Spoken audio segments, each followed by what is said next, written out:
Tá começando mais um AmbiMedCast, o podcast da Ambimed. Eu tô aqui do lado dos sócios diretores da Ambimed, o Edivando Caetano, Thiago Gonçalves. Nesse segundo episódio, a gente falar um pouquinho sobre como é que os monitoramentos ambientais são realizados nas mais diferentes empresas ou indústrias aí do nosso mercado. Então, fica ligadinho, vamos aqui com a gente.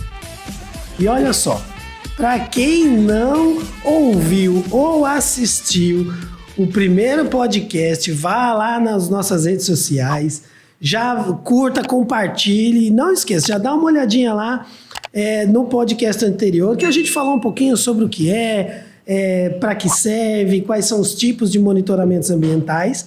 Para hoje, nesse segundo episódio, a gente falar um pouquinho sobre como é que os monitoramentos ambientais são realizados nas mais diferentes empresas ou indústrias aí do nosso mercado. Então, fica ligadinho em todos esses nossos episódios e vamos aqui com a gente.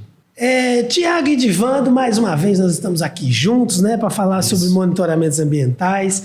E aí a pergunta que não quer calar, né? Como saber se a minha empresa precisa ou não de monitoramentos? Olha só. E aí, Maurício? Beleza aqui tá com você e com a turma que está acompanhando a gente mais uma vez. Olha só, monitoramentos ambientais, a necessidade dos monitoramentos ambientais ela é dada ou pelo órgão licenciador, quando o órgão ele entende que a sua atividade ela tem um potencial poluidor, ou se você, de fato, não enxerga através do órgão ou através de uma forma compulsória, mas você enxerga no teu processo algum tipo de monitoramento que precisa ser feito, aí você por conta própria faz para ter a segurança e controlar aquele risco, né? Então, a primeira coisa que a gente precisa entender é o seguinte: quem está submetido aos monitoramentos ambientais é quem está submetido ao licenciamento e, sobretudo, as condicionantes que tem aquele licenciamento, que é cada coisa dessa. Então, vamos lá falar de cada um. Tem um monte de coisa aí pelo jeito, né? Vamos lá. Exatamente. Então, você que pretende produzir alguma coisa, né? Você que pretende, como PJ, como CNPJ, fazer alguma atividade, você precisa passar por essa submissão do órgão ambiental. E aí o órgão ambiental ele vai avaliar se a tua atividade é ou não potencialmente poluidora. Perfeito. E aí ele vai, através dessa avaliação, ele vai te conceder, se você estiver dentro dos padrões, uma licença. Que a licença é assim, Maurício, você está licenciado a atuar, a fazer essa atividade. E o importante é que a gente está falando de atividade que pode ser ou a indústria toda, ou parcelas da indústria. Tem diferentes atividades dentro de uma indústria que tem diferentes tipos de licenciamento, porque são diferentes potenciais poluidores. Então, por exemplo, no processo de fabricação de cimento, tem a mina, onde você extrai lá o minério. Então, tem um licenciamento para a mina, tem um licenciamento para outra atividade que é de transporte, tem um licenciamento que é para outra atividade que é da operação em si, ou um licenciamento de um forno, por exemplo. Então, isso é muito dinâmico em função dessas diferentes potencialidades, né? E aí, de acordo com essas condicionantes, de acordo com essas licenças, é que você que está na parte ambiental, você que está responsável pelaquela indústria, que vai saber quais são os monitoramentos que você precisa fazer. Então, a pergunta que você fez foi como que eu sei se a minha empresa ela precisa ou não. Então, a primeira coisa que você tem que olhar é para a tua condicionante, né? Atrás da tua licença, do teu licenciamento. E ali ele vai dar as diretrizes das cobranças que você vai ter. Eu preciso monitorar minha chaminé. Eu preciso monitorar o recurso hídrico que eu estou lançando, meu efluente líquido. Eu preciso fazer um monitoramento de fauna, porque, enfim, tem um poluente químico, um agente físico que está interferindo no ambiente ao lado da comunidade, um monitoramento de ruído. Então, o órgão ambiental ele vai elencar tudo isso para você. Agora, é muito importante, como eu tinha falado, que às vezes o gestão ambiental que tem uma visão de futuro, que está com a luz alta acesa, ele se antecipa às coisas, né? E eu vou trazer um exemplo, eu lembrei de um exemplo aqui agora, que é o seguinte: nós trabalhamos ainda com uma indústria que emite metal pesado na atmosfera. Então, esse metal pesado, ele não tinha padrão, por incrível que pareça, na legislação brasileira. Tem muita coisa que não tem padrão. Às vezes a legislação não avança tanto quanto as atividades econômicas, etc. Demora muito a ser colocado em jogo, né, essa legislação. Até porque precisa de vários estudos, né, minha gente? Até Exatamente. a legislação...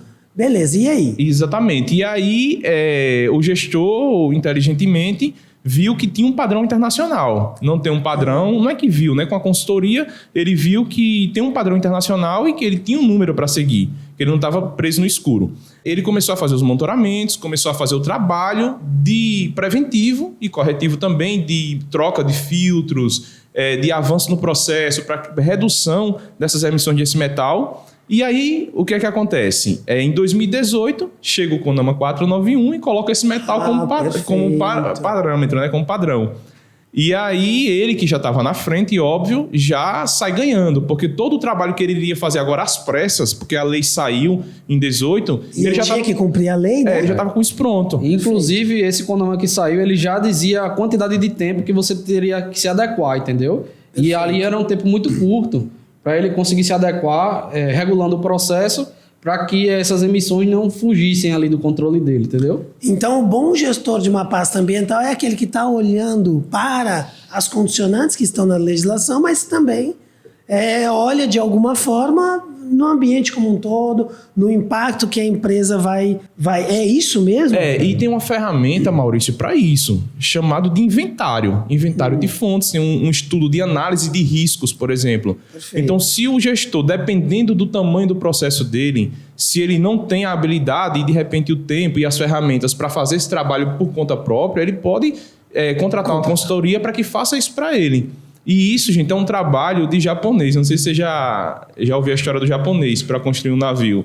E aí fala do japonês e do brasileiro, né? Que o japonês ele passa 1 ano planejando a construção do navio e constrói ela em 2 meses. Uhum. O brasileiro ele passa 1 mês planejando, aí depois constrói, aí refaz, aí quebrou, aí faz de novo, depois passa 3 anos refazendo e a coisa não anda. Então... a gente precisa fazer esse trabalho de japonês mesmo, assim, de um planejamento maior, Sim. olhar melhor para depois a gente tomar as decisões de monitoramento. E só falando um pouquinho das legislações, né? A gente pode buscar tanto as normas americanas, né? Que realmente tem um avanço muito grande, mas ainda as americanas, se a gente não conseguir encontrar alguma coisa ali, a gente parte para as legislações da Europa, que também são muito avançadas e aí tem muitos anos de estudo. A gente utiliza, inclusive, com um cliente nosso, a norma alemã como limite de emissão, porque não existe nem nos Estados Unidos. E aí a gente foi procurar e encontrou essa norma alemã, que aí a gente consegue fazer esse parâmetro, né? Nesse caso, é de emissão, a gente consegue fazer esse parâmetro do que está sendo emitido lá, com essa norma alemã. Então a gente percebe que tem critérios, né? Isso. Tem parâmetros, etc. Mas e o tempo? O monitoramento ambiental, se a gente está falando de monitoramento, a gente entende que seja algo constante, né? Mas quais são as regras gerais dos tempos entre um monitoramento e outro? Como é que é isso? Como é que isso acontece? E depende... A frequência do monitoramento ambiental, ela depende do parâmetro, depende do risco e depende da regionalidade, da localidade também, da região. Então, essas coisas, quem dita esse tempo e essa frequência de monitoramento é a própria condicionante, né? O próprio órgão ambiental, quando ele põe para você qual é a condicionante, o que é que você tem que fazer para monitorar, ele já diz ali o tempo. Nem sempre isso acontece, nem sempre é um mar de rosas. Às vezes o órgão não deixa claro o tempo que deve ser feito. Mas aí eu volto a tocar nessa tecla. É um trabalho de consciência do gestor ambiental e de quem está acompanhando ele, do consultor da empresa, para estabelecer esse tempo. Porque, por exemplo, um monitoramento de qualidade do ambiente, né? Uhum. Eu vou dar esse exemplo claro porque ele é bem emblemático. Eu posso pegar e o órgão ambiental dizer assim, vamos fazer um monitoramento de qualidade do ambiente para saber se você está ou não prejudicando a comunidade. E eu posso ir ali um dia no ano e fazer um monitoramento. Beleza, está dentro do que a lei preconiza e do que o órgão pediu. Cumpriu com a obrigatoriedade. Exatamente. Fez o que tinha que fazer. Mas existe um risco muito grande em relação a isso. Porque a indústria está instalada no ambiente e ali ao redor da indústria existem outras fontes de emissão. Tem via não pavimentada, tem carros que não são de responsabilidade da indústria, tem outras indústrias, tem poluentes que vêm de outros lugares. E um único monitoramento, ele traz esse risco, porque se você tem um resultado ali, você coloca na mão e diz, eu sou responsável por tudo isso, e esse resultado está acima do limite, você acaba trazendo para você uma responsabilidade que não é sua. Pode ser outras fontes, pode ser outras pessoas, outras indústrias. Exatamente. Então, o que é preciso ser feito? Além de um trabalho de caça às bruxas, entre aspas, aí, que é o que? Você entender qual é o ponto ideal, qual é o ponto de influência da tua indústria, você precisa fazer uma campanha de monitoramentos. Aí vai do que você tem força para fazer. Eu vou fazer toda semana, eu vou fazer de 2 em 2 meses, eu vou fazer de 3 em 3 meses. E sem falar também que tem a questão da sazonalidade das condições meteorológicas no ano. Então, por exemplo, se eu faço isso no inverno, se eu faço isso no verão, se eu faço num dia de chuva, se eu faço num dia de sol, inclusive para a qualidade do ar, nem é possível fazer em dia de chuva você ter só um monitoramento, a não ser que esse monitoramento ele esteja dentro de um contexto. Entendi. Porque a chuva ela limpa os poluentes. Então você vai estar ali numa condição que não é a ideal, exatamente. Ainda tem a questão, né, das concentrações, né? E de que tipo de químico, de produto químico está sendo analisado. E aí a gente pode fazer uma caracterização do que a gente está coletando, entendeu? Por exemplo, a gente tem um cliente nosso aqui, aqui próximo, que a gente consegue fazer o monitoramento dele. E através do conhecimento do produto que ele manipula, a gente consegue caracterizar se naquele monitoramento o produto dele está sendo disperso, entendeu? Por exemplo, no monitoramento da qualidade do ar. E aí a gente caracteriza, e aí isso é um trabalho mais de laboratório. Filtro, analisar o filtro para saber se aquele produto que ele manipula está lá naquela amostra que a gente coletou, entendeu? Então, mais uma vez, a gente entende que o monitoramento depende de cada empresa. Exatamente. Depende de cada empresa. Os gestores ambientais aí, né, os donos de pasta, devem estar se perguntando, devem estar com essa dúvida, né? Então, isso quer dizer que cada empresa pode ter um tipo de monitoramento ambiental diferente e cada empresa pode ter um momento diferente. Vocês têm exemplos nisso aí, de empresas que vocês já atenderam e que, de repente, no meio do caminho, vocês começaram de um jeito só para cumprir a legislação e, de repente, mudou? Traz exemplos aí para o gestor que está ouvindo a gente, assistindo a gente, ter essa ideia. Vamos lá. Depende uma empresa, né? Trabalhar com indústria, porque empresa pode ser no comércio ou indústria. Depois eu falo do comércio, mas uma indústria ela é um grande organismo que processa alguma matéria-prima para sair lá no final um produto. Ok. Então, dependendo desse produto que sai lá no final e dependendo da matéria-prima que ele também está entrando no processo dele, ele vai ter monitoramentos diferentes. Então, por exemplo, processo de cimento, né? O processo de cimento é um processo que extrai calcário, que junta gesso, argila, queima coque no forno para depois sair o saquinho de cimento bem bonitinho lá no final. E esse processo emite muito material particulado.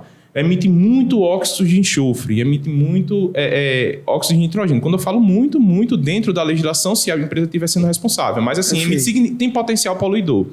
E aí são indicadores de parâmetros de tipos de monitoramento específicos para o cimento para emissões atmosféricas. Perfeito. Então aí a gente já tem um ponto.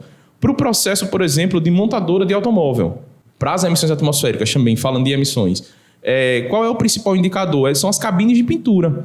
Quando você pega o automóvel ali e vai pintar, perfeito, e ali você tem compostos orgânicos voláteis e hidrocarbonetos da tinta sendo emitidos pelas chaminés.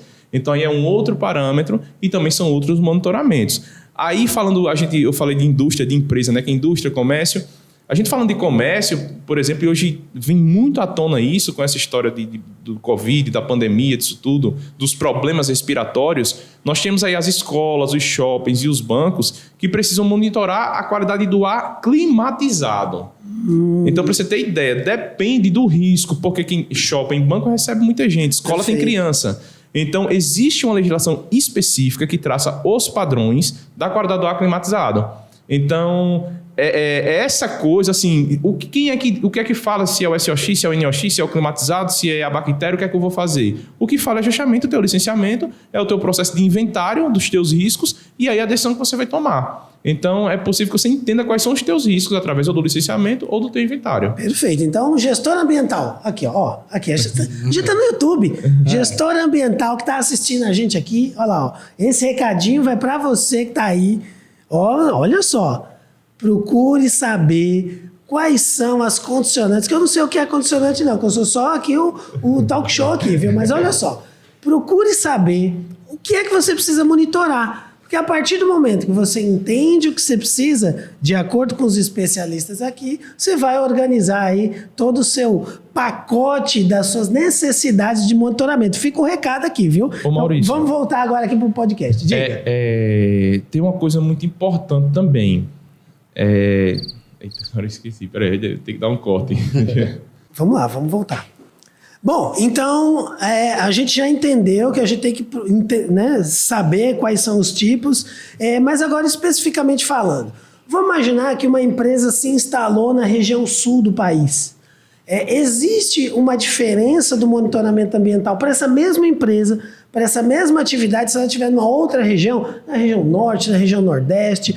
Eu queria que vocês comentassem um pouquinho sobre a diferença regional do nosso país. Dentro do nosso país, dentro da nossa legislação, muda, não muda? Como é que acontece isso aí? Muda sim, Maurício. Uma coisa muito importante é o seguinte, praticamente todos os dias, vou usar aqui um termo, não necessariamente é nessa frequência, mas sai uma resolução nova do Conselho Nacional de Meio Ambiente. Então, só voltando um pouquinho assim, o Conselho Nacional de Meio Ambiente é o órgão institucional nacional que rege esses padrões legais, né?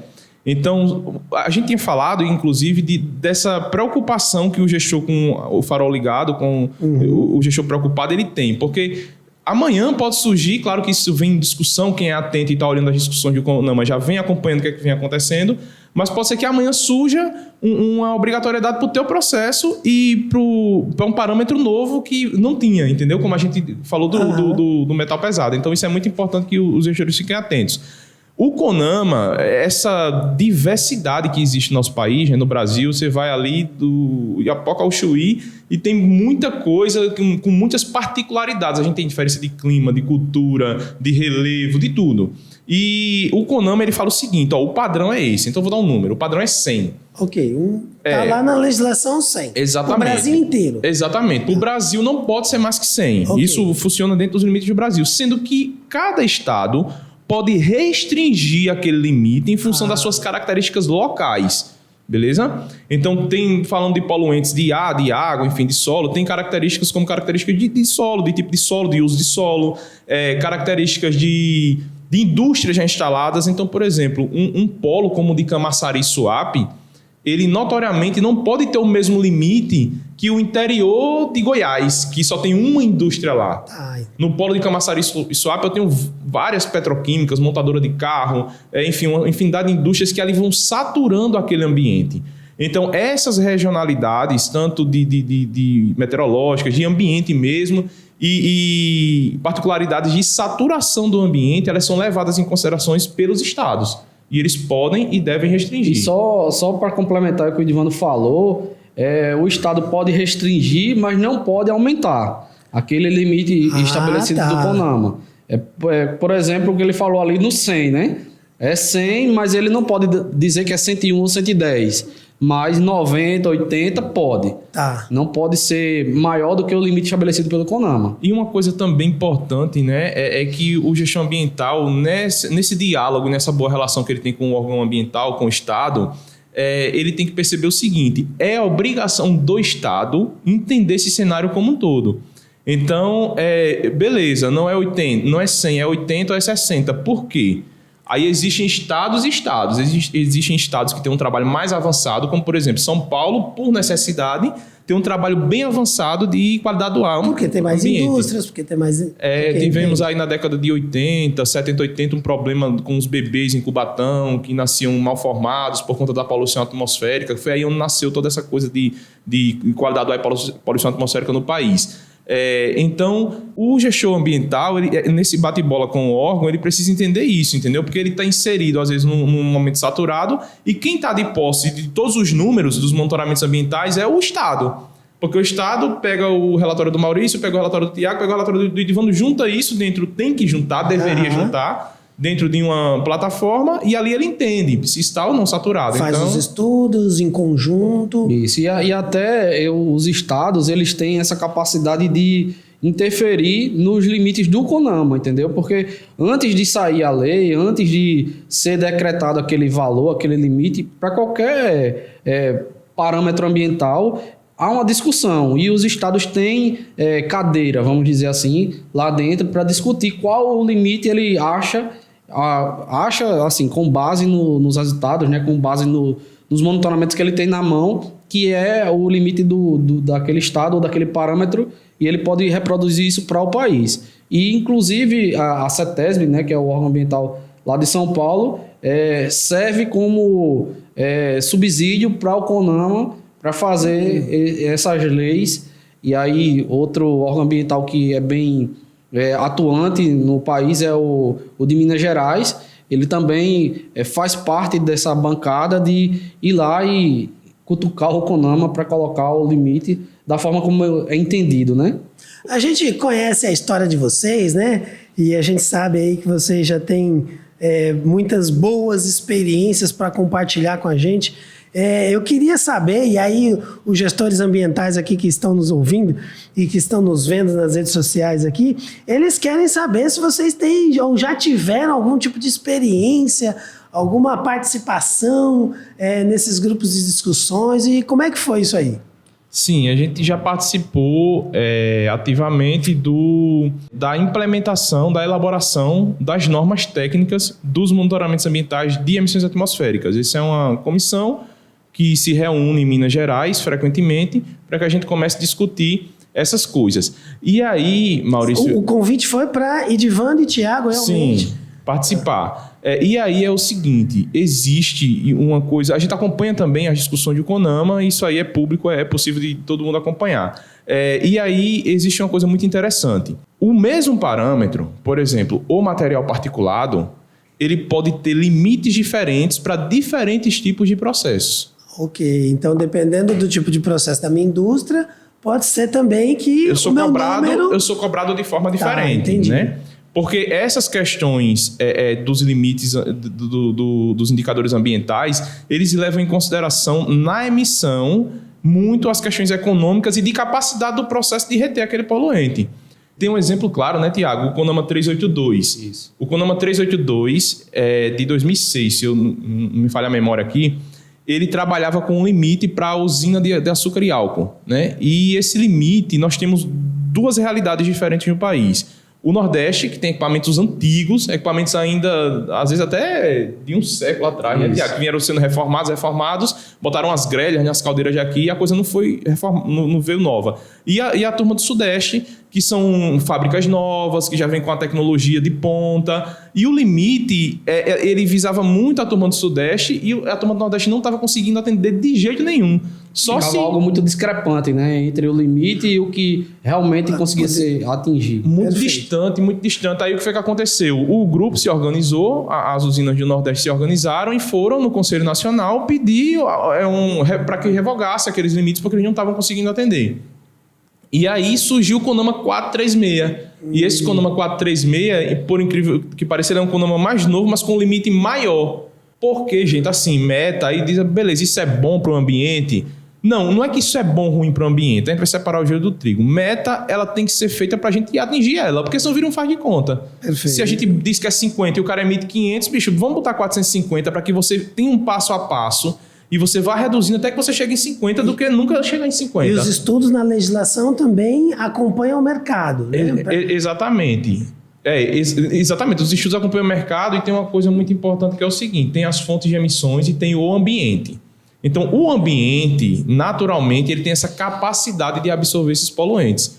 Então, como a gente falou, num ambiente muito concentrado, vai estar muito saturado. Mas se eu tiver uma fábrica ali que ela emita muito, mas que ela esteja bem distante da população, num ambiente de planície, com muitos ventos, aquele ambiente ele vai ser menos afetado porque ele está com a capacidade melhor de absorver aqueles poluentes. Perfeito. Então, uma coisa é a legislação para a emissão, na fonte de emissão do processo, e aí considera essas questões econômicas, de processo e tudo isso. E outra coisa é a medição no ambiente. Aí esse aí não tem negócio. Porque assim, o quanto o ser humano pode respirar por hora, não tem como você ajustar alguma coisa dentro dele. Ele tem que respirar aquilo e pronto, no máximo. É a OMS que traz pra gente. Então, essas coisas elas são diferentes e a gente precisa entender na hora de fazer os monitoramentos. Então, recado especial aos nossos gestores ambientais aí, a ficar bastante atento com os tipos de monitoramento, mas pelo que a gente está conversando aqui, entender um pouquinho, né, a particularidade de cada empresa, da pasta ambiental que você está tomando conta aí na sua indústria. Esse assunto é um assunto extremamente interessante, mas olha só, vamos para um pequeno break e daqui a pouco a gente volta.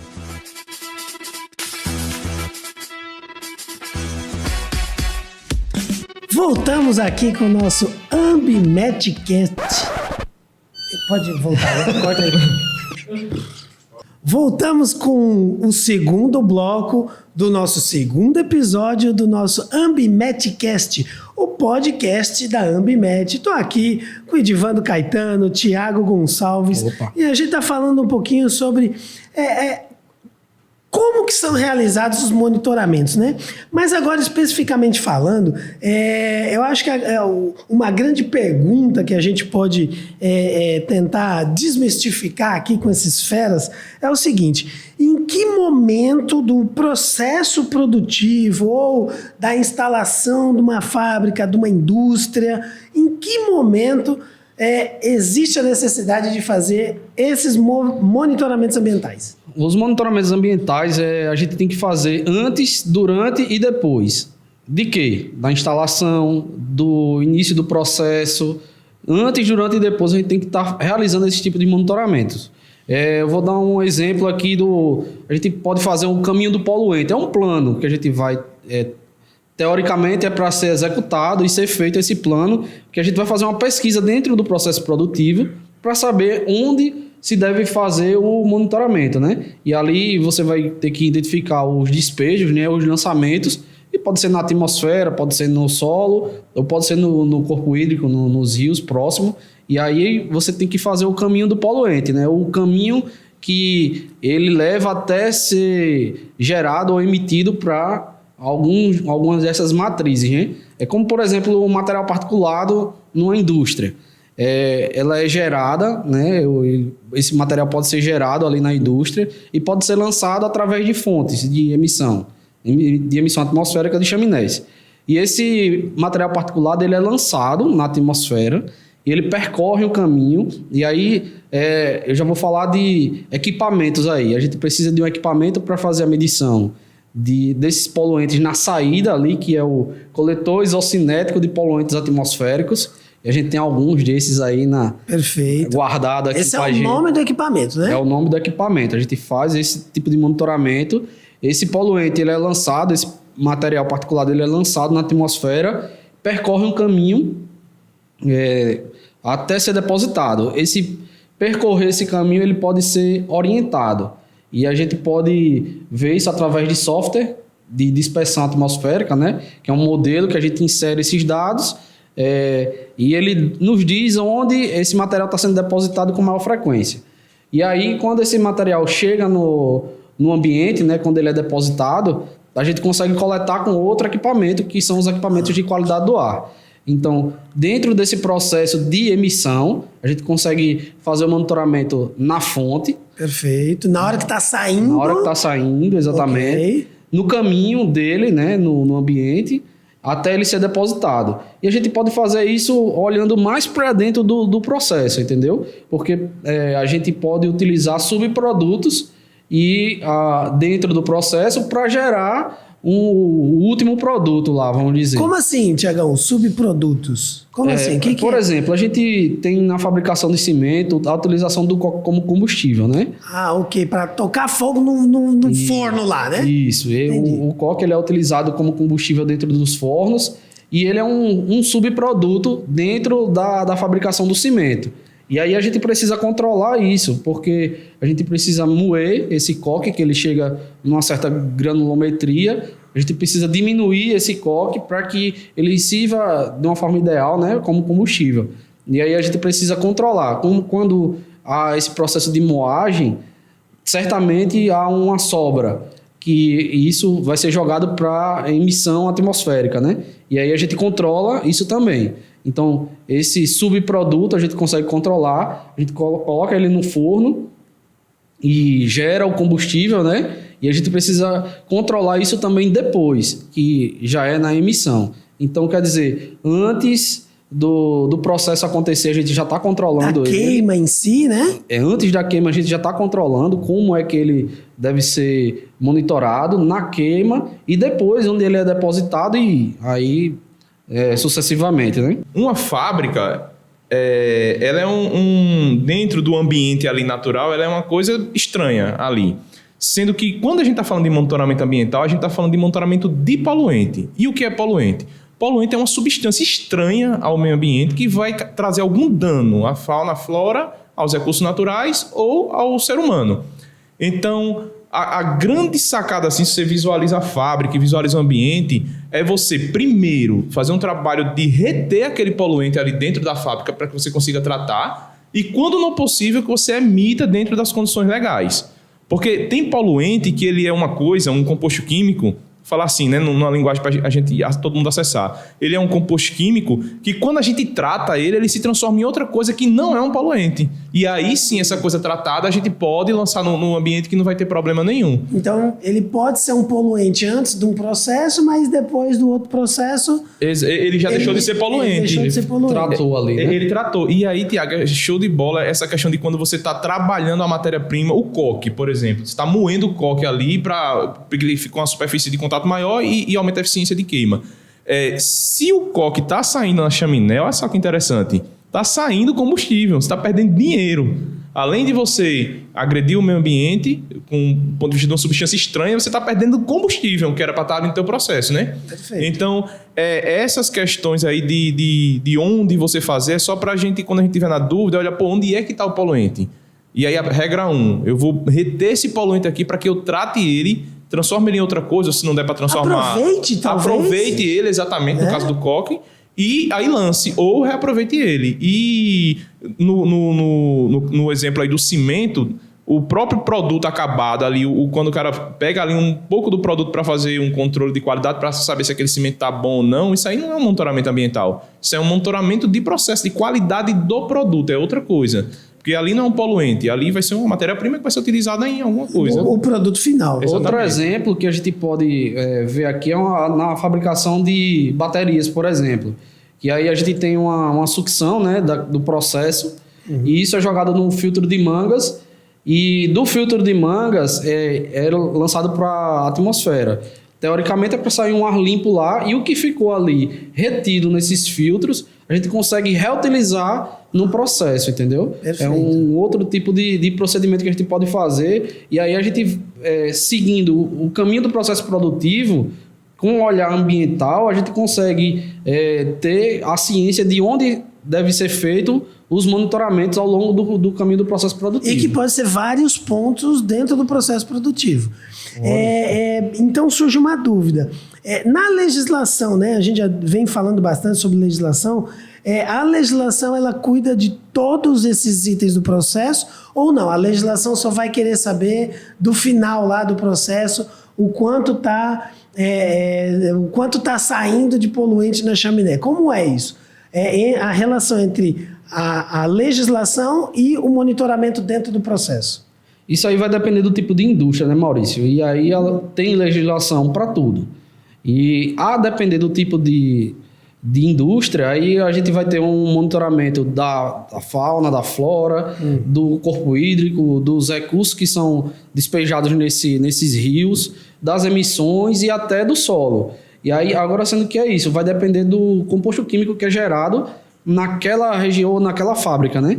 E aí, a depender desse tipo de composto, se ele é muito perigoso, aí a legislação ela é mais abrangente. Pode ser que existam vários pontos... Isso. Inclusive, ontem a gente estava conversando e tentando pensar qual processo produtivo ou qual indústria não tinha monitoramento. E a gente chegou até a discussão e viu que não tem nenhum processo produtivo que não tenha algum tipo de monitoramento, algum tipo de apoio ambiental aí para ser feito, né? Então, quer dizer que a maioria, ou 99% dos processos produtivos de algum tipo de indústria sempre tem algum tipo de resíduo que é gerado. Alguma necessidade. E tem um fato também que é o seguinte, a legislação ambiental, ela se divide tanto nas questões das fontes de emissão, ela traz padrões para as fontes de emissão e traz padrões para o ambiente.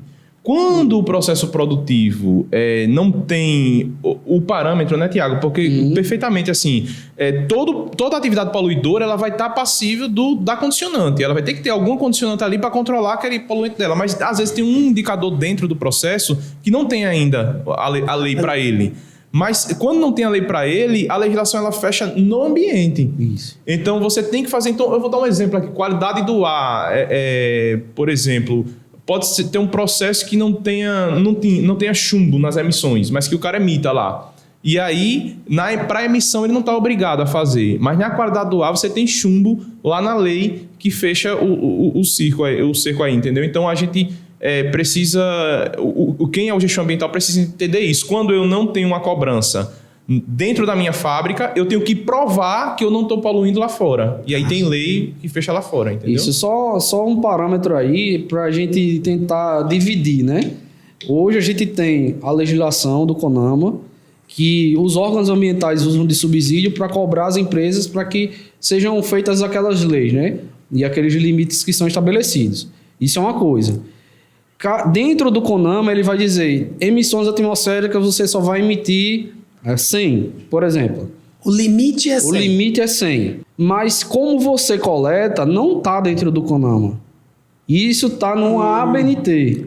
Tá. Que lá na ABNT é onde diz qual é a norma que você vai utilizar para realizar aquele tipo de monitoramento, entendeu? Então são coisas diferentes. E para a gente garantir a qualidade do monitoramento, a gente tem uma outra pasta aí que eu chamo, que é a pasta da ISO.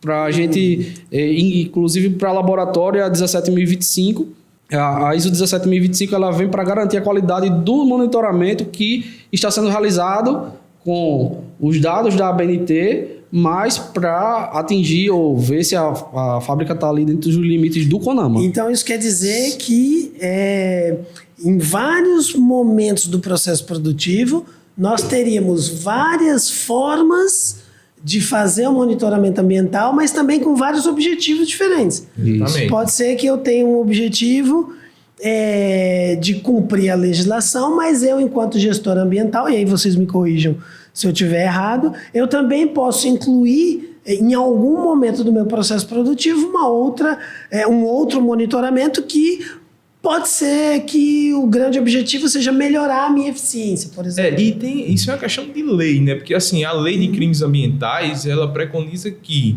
você não pode poluir e você tem que provar que não está poluindo.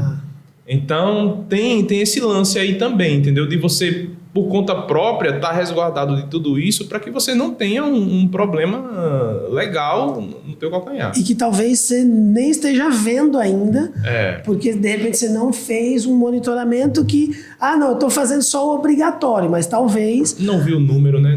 Talvez... Não inventariou. Talvez não inventariou. E aí, eu fico imaginando...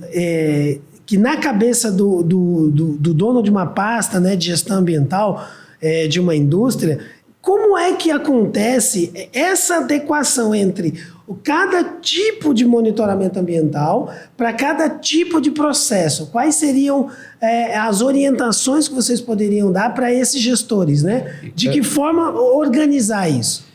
Eu acho assim que para o gestor ambiental hoje que está na sua pasta, na sua indústria, ele tem que identificar primeiro, né, qual o tipo de indústria dele e a partir desse momento ir atrás das legislações.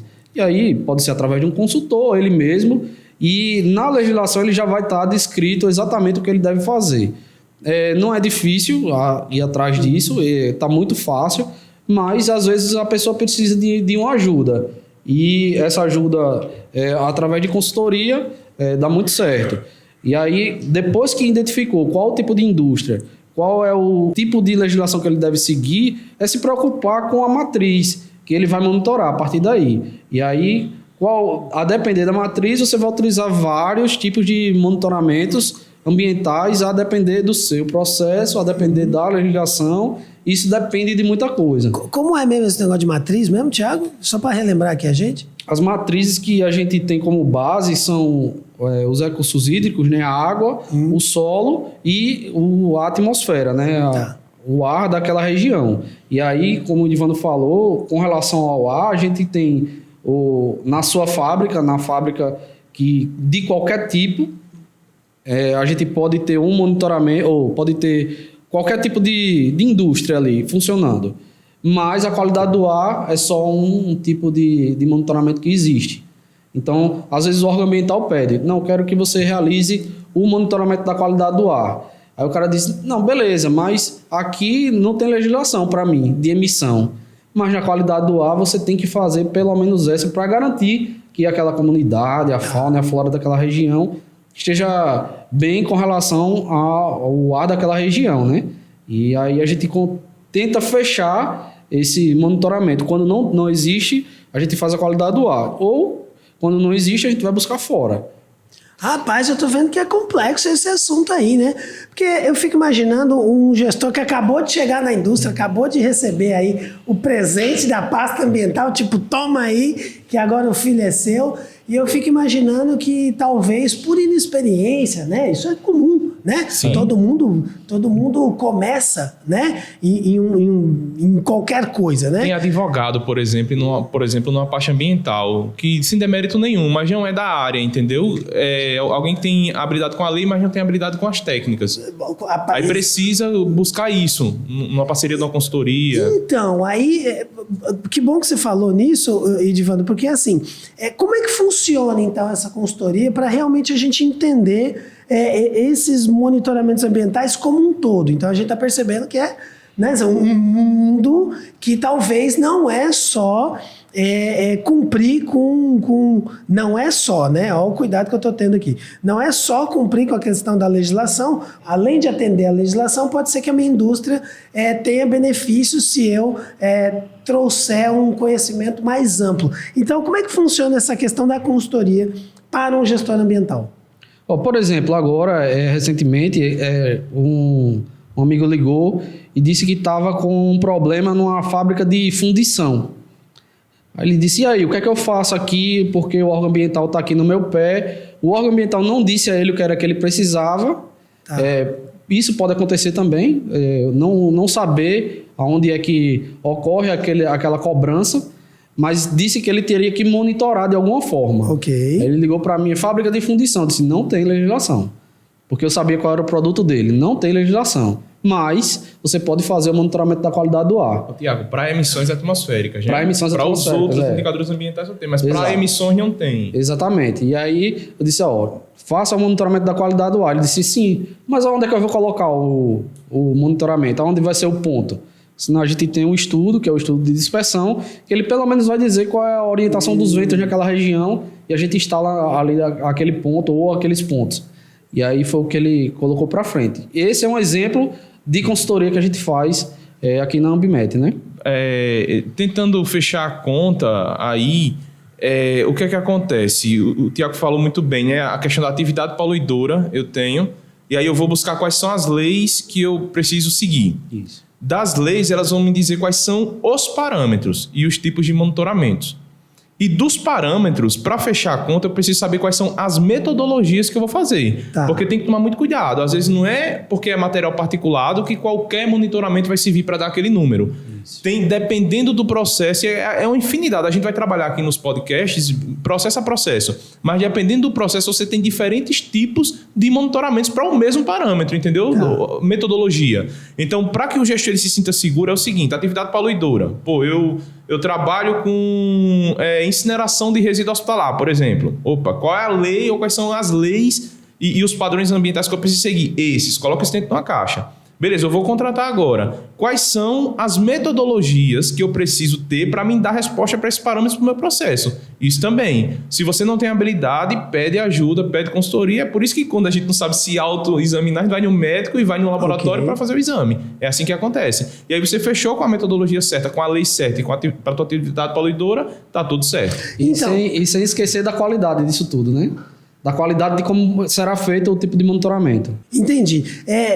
Para a gente ir para o final aqui do nosso podcast, que esse assunto é muito interessante, até eu fico imaginando, né, o quanto esse podcast pode ajudar as pessoas que estão iniciando nas pastas ambientais, mas mesmo aquelas que querem, de repente, trazer uma inovação, trazer uma coisa nova para a própria indústria. Se a gente está falando em como realizar os monitoramentos, eu já entendi que a gente tem que fazer antes, durante e depois, que a gente tem várias... Depende de muita coisa, acho que essa é a palavra-chave, né? Depende do processo. Depende do processo, depende do meu produto, depende da minha atividade. A solicitação do órgão ambiental. Da própria solicitação, né? Da atuação do órgão ambiental. Mas assim, para a gente finalizar, eu queria que vocês comentassem... pelo que eu entendi, que existe uma consultoria para depois do processo, né? Então, assim, eu já tenho alguns resultados. Eu faço o quê com esse processo? E se eu não souber nada disso? Eu também tenho alguma forma de ter um produto específico enquanto consultoria para que eu pudesse me preparar para os monitoramentos ambientais, como uma construção de casa, né? Isso. Imagina, eu posso ir lá e construir a casa sozinho, né? Eu sou administrador, eu vou lá, eu entendo, boto um tijolo em cima do outro. Mas se eu tiver um plano, ou seja, se eu tiver um projeto com um engenheiro, com um arquiteto que entenda, e aí sim, me traga esse projeto, eu consigo executar, é claro que eu vou ter a chance de sucesso vai ser maior e claro, eu vou estar cumprindo até com legislações, mas eu queria que vocês comentassem isso, assim, esse produto antes de eu começar a minha atividade da indústria, antes de começar realmente a produzir, fazer a coisa acontecer, como é que funciona isso? Eu acho que os points que o gestor ambiental ele tem que estar ligado 100% no antes e no depois da entrega do número na mão dele. Por quê? No antes, ele precisa de um planejamento do que vai ser feito. Então, qual lei, qual metodologia, qual parâmetro. Então, ele monta todo aquele planejamento. Então, esse trabalho de consultoria antes é muito importante. Porque de posse do plano na mão é igual você falou, o projeto da casa. Se eu já for fazendo a sapata, construindo as colunas e as coisas, isso não vai dar muito certo. Então, existe uma consultoria antes, exatamente. Para montar o teu escopo, para montar o que é que você precisa. E aí, você de posse disso, você vai fazer as contratações e realizar os monitoramentos. Sendo que tem outro point também, que é de posse desses números. Quando você está com todos os relatórios na mão e os números na mão, você faz o quê? Que decisões você toma? Aí é decisões de processo e decisões de ambiente, do meio ambiente, do que você vai fazer nessas duas coisas. Então, você precisa também de uma outra consultoria, ou a mesma, que trabalhe com você no pós-número. E se a minha empresa, se minha indústria ainda não foi instalada? Tem produto, eu também preciso monitorar. Eu quero instalar a minha indústria comprei um terreno e quero botar lá a indústria lá. Como é que eu faço? Com certeza, porque aí você vai fazer os monitoramentos pré, né, Tiago? São as licenças prévias, né? E aí, para você ter uma indústria, você precisa da licença do órgão ambiental. E a partir do momento que você tem essa licença pré, você também, isso preconiza de monitoramentos antes da instalação da indústria. E aí para ver se aquela área está saturada, se aquele ambiente realmente pode receber aquela indústria e que não seja modificado aquele ambiente de uma forma muito abrupta, né? E aí a gente precisa desse monitoramento antes e fazer aquele trabalho multidisciplinar. Eu acho que a pessoa da gestão ambiental das empresas, ele tem esse olhar já que ele precisa, como você falou, precisa do engenheiro, do arquiteto para montar a casa. Do mesmo jeito, a parte ambiental, ela precisa ter esses braços aí com biólogos, com engenheiros químicos, com engenheiros ambientais e precisa fazer essa atividade multidisciplinar para que gere um documento com âmbito para ele conseguir dar prosseguimento ao processo, entendeu? Minha indústria pode ser instalada aqui, aí pronto. Aí agora inclusive, dependendo das condições do ambiente, pode ser até negada a instalação da indústria, né? Se o ambiente já estiver super saturado por algum passivo, no lençol freático, no ar ou na água. Então, dependendo, o ar é bem dinâmico, mas assim, na água ou no solo, isso acontece muito. A fauna, a flora? A fauna, a flora é um lugar que já foi saturado por algum motivo e aí não pode se instalar uma indústria naquele momento e só os monitoramentos visualizam isso. Adorei esse assunto. Pelo jeito, a gente vai ter que desdobrar isso aqui em uns 20 episódios aqui dos nossos podcasts. E aí, vamos né, encerrar por aqui para que a gente consiga falar mais sobre isso, comentar mais sobre essa importância, entender como é que funcionam os monitoramentos ambientais nas mais diferentes empresas. Então, eu já vou agradecendo aqui, Tiago e Divando, obrigado. Espero que vocês tenham gostado e não se esqueçam, olha só, para quem está no YouTube, se inscreva, curta, compartilhe, coloque essas informações aí, distribua essas informações para todo mundo. E se a gente tiver dúvida, faz o quê? A gente tá com e-mail agora, é suporte@ambimete, manda lá a sua dúvida que a gente tá pronto para tirar as dúvidas de todo mundo lá. suporte@ambimete.com.br. Então, vamos ficar por aqui nesse podcast. Acompanhe aí vocês na rede social e vamos pro episódio 3 já. Obrigado, gente. Valeu. Até mais. Até mais.